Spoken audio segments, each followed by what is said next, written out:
Hey everybody, welcome back. All right, so we're going to take a look at something a little more in depth. Some of these exponential functions, we're still going to be interpreting them, but only I've chosen your problems from your problem sets. So these will be directly useful for you, and I'm pretty sure these will be helpful. So let's get right to it and take a look at what we've got to do. All right, so I got it in the notes here. We'll come back and answer it, but it came from Delta Math. And I'll show you exactly what they want to know, so there's no mystery to it. The function f of t, and it gives us an exponential function, represents the change in quantity over t months. What does the constant 0.965 reveal about the rate of change of the quantity?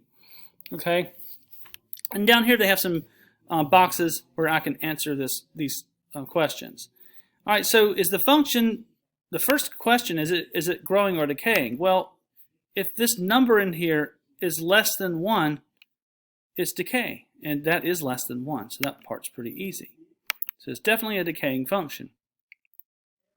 Now, to calculate the rate, all right, so we want to know what percentage is it decaying, so we're going to come up here to our little board here, and we'll just do a quick calculation. Remember, to find this rate,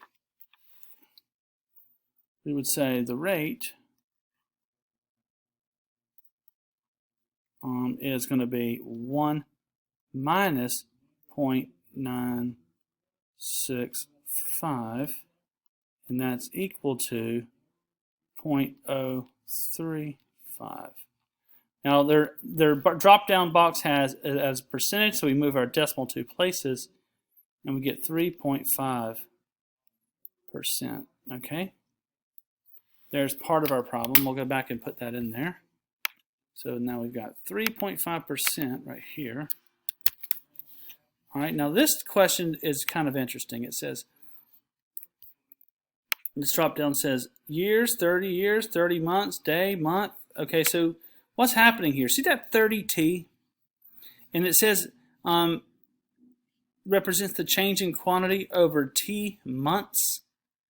And if you look at this next little calculation we can do to kind of unravel what's happening here, and we'll read it back into this sentence down here. Let's just set up a little equation here, and I can kind of show you this. This might make some sense. If we say 30t, and we're told that this thing keeps track in months, what is 30t to a month? Right? And what we'll find if we solve this thing for t, we would multiply by 1 over 30 on each side of the reciprocal, or you can say divide by 30, any way you want to say it. I'm going to say 1/30th of a month. And that actually is a day, isn't it? Those are roughly 30 days in a month. I know some have 31, but we can say this is changing 3.5% each day. That's what's happening here, okay? So let's put this in this box, and it's every day. And it gives you a pretty good explanation and discusses everything I just talked about. We're going to do another one, and I'll show you one more that's a little bit different than this one. Okay, y'all, I got another example here. Very, very similar. We won't spend quite as much time because we've already done one. And this is a lot like it. It only has one difference, is the coefficient here is a rational expression rather than just a coefficient. It's got a coefficient of 1 over 365. All right, so the function f of t, and it gives us this nice little exponential function, represents the change in quantity over t days. What does the constant reveal about the change of the quantity? All right, so first of all, again, this is a decaying function. It's less than 1. Okay, so we can say that. The rate of change is 1 minus 0.994. We get 0.006, and just to show you what I've done here.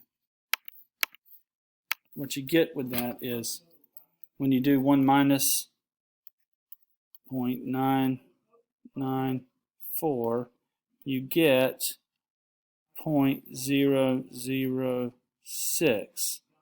Move your decimal 2 places. That's only 0.6%. Okay, so there's our percentage. We'll put that in there. That's 0.6.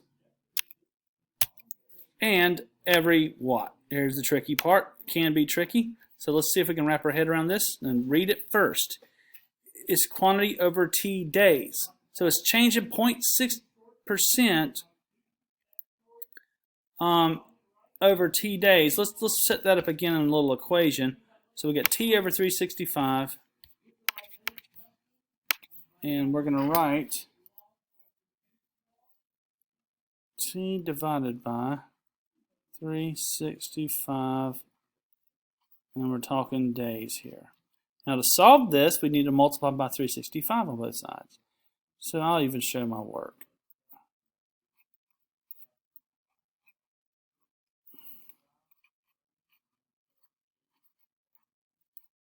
So T's actually, these are going to be gone, right?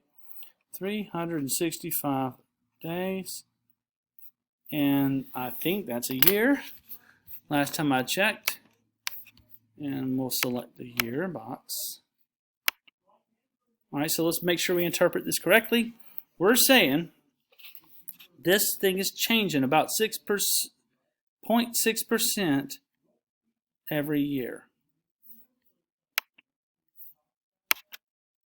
All right, and I hope that's good enough to get you through this exercise. These are helpful problems. You could run into some of these, and I think this will be useful for you. Okay? If you have any trouble, let me know.